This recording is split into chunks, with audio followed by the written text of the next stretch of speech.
Bonjour à tous et bienvenue dans cette nouvelle vidéo de blog au dodo. Alors si je vous dis Clé Vacances, Gîte de France, logis hôtel, office de tourisme, etc., vous pensez label. Et aujourd'hui la vidéo c'est comment est-ce qu'on fait pour choisir un label, qu'on ait un hôtel indépendant, qu'on ait des gîtes ou qu'on ait des chambres d'hôtes. Alors, il faut commencer par la situation initiale, c'est-à-dire étudier la nature de votre établissement. Normalement, ça va super vite.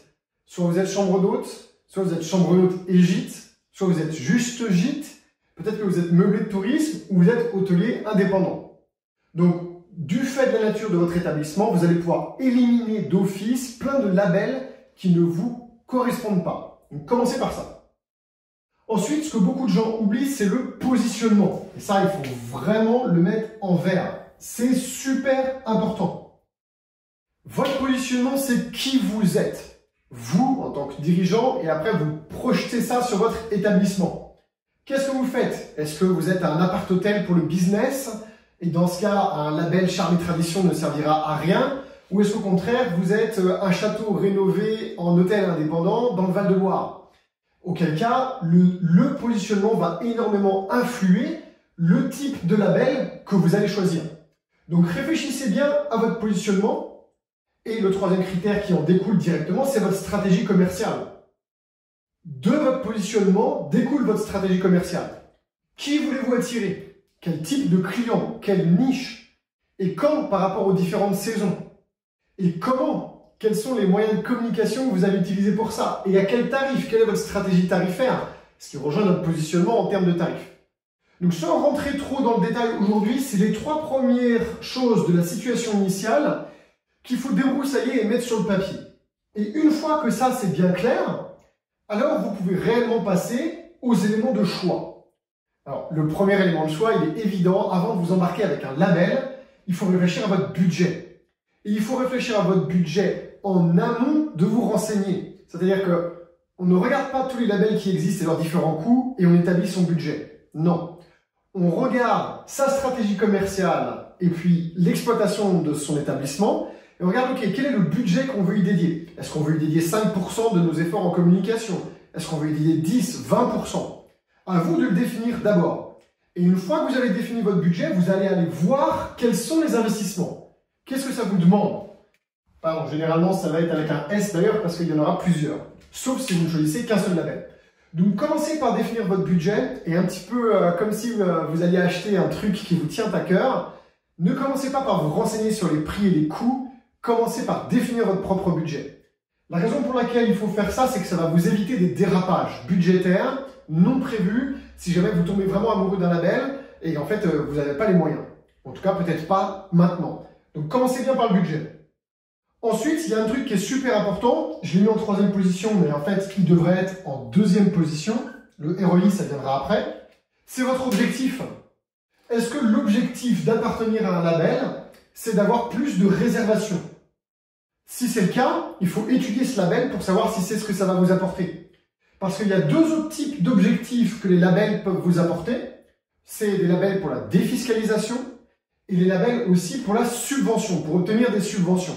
Et ça, je vous invite à vous renseigner. Vous pouvez nous contacter aussi chez Ododo si vous voulez. On vous en parlera un petit peu. C'est des choses qui peuvent être intéressantes et qui peuvent être des leviers de croissance de trésorerie importants. Le levier principal que je vous suggère quand même de mettre en priorité, c'est celui-ci, la réservation, parce que c'est ce qu'on fait quand même dans notre métier. Une fois que vous avez défini un des trois objectifs ou un mix de ces trois-là, il faut absolument définir votre retour sur investissement. ROI en anglais, c'est Return on Investment. Donc c'est vraiment ça qu'il faut absolument étudier.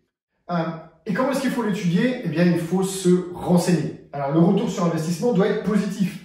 C'est-à-dire que si sur l'année, ça vous coûte 100, eh bien, il faut qu'au minimum, sur l'année, ça vous rapporte 101. Bon, évidemment, vous avez bien compris que le but, c'est de dépasser très largement ce ratio. Mais il faut absolument qu'il y ait un retour sur investissement positif. Et un retour sur investissement, ça se compte, c'est financier, c'est palpable. Hein. Donc ça devrait être assez facile à voir. Alors maintenant, la question qui tue, c'est comment est-ce qu'on choisit un label? Parce qu'il y en a quand même pas mal et il faut se renseigner. Alors là, il n'y a pas 36 000 solutions. Les labels vont énormément varier en fonction de l'endroit où vous êtes situé. Si on prend Gîtes de France, par exemple, qui est très connu, il y a des départements et des régions dans lesquels les gens s'en plaignent énormément, et il y a des départements et des régions dans lesquels les gens sont super contents. Pour une simple et bonne raison, c'est que ce sont des antennes régionales, voire départementales. Donc, il faut commencer par penser local. C'est le premier truc. Donc, si vous devez poser des questions à des gens, vous posez des questions localement, dans votre département, et il faut contacter à la fois les labels localement et les clients de ces labels localement. Ça ne sert à rien de contacter, si vous êtes dans le Val-de-Loire, des clients d'un label alors qu'ils sont en Provence. Eux, ils vont vous renseigner sur l'efficacité de l'équipe de leur label en Provence. Ce ne sera certainement pas la même équipe qui vous aidera. Donc, mon conseil pour choisir un label, une fois que vous avez respecté ce que vous avez vu préalablement, c'est de réfléchir local, de contacter l'antenne locale, et évidemment de contacter des clients locaux, et vous les retrouverez sur le site du label. Ils font évidemment la part belle à leurs membres pour promouvoir leur label. Voilà, si vous voulez plus d'informations là-dessus, vous pouvez prendre rendez-vous avec Ododo et on vous renseignera.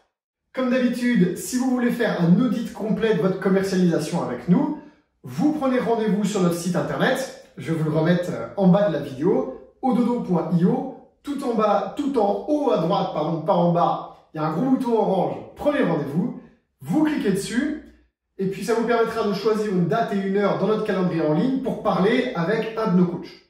Vous allez parler pendant environ 35 à 45 minutes avec un coach, et ce qu'il va faire, c'est qu'il va vous aider à analyser votre commercialisation, comprendre d'un côté les points forts, que vous puissiez continuer à bien les mettre en valeur, et à capitaliser dessus, et puis surtout comprendre les points faibles et ce qu'il faudrait faire pour pallier à ces points faibles.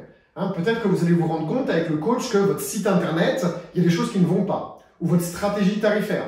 Ou peut-être que, justement, vous allez vous rendre compte que votre label n'est pas adapté, ou qu'il vous coûte trop cher, et qu'il n'y a pas de retour sur investissement. Vous allez voir, on traite de plein de choses différentes, et ça va vous permettre, vous, de repartir avec une analyse complète de où vous en êtes, et avec au moins la tête bien claire, sortir le nez du guidon, avoir un peu de recul, une vue d'ensemble sur votre commercialisation, ce qui va vous permettre de vous préparer pour vraiment relancer ça. N'oubliez pas de vous abonner également à notre chaîne YouTube pour recevoir les notifications pour toutes les vidéos qu'on poste chaque semaine. Je vais vous mettre un petit visuel, encore une fois, c'est super simple de s'abonner. Et vous pouvez également recevoir ces vidéos par email chaque semaine en vous inscrivant sur notre newsletter sur le blog sur ododo.io. Allez, je vous souhaite une excellente semaine.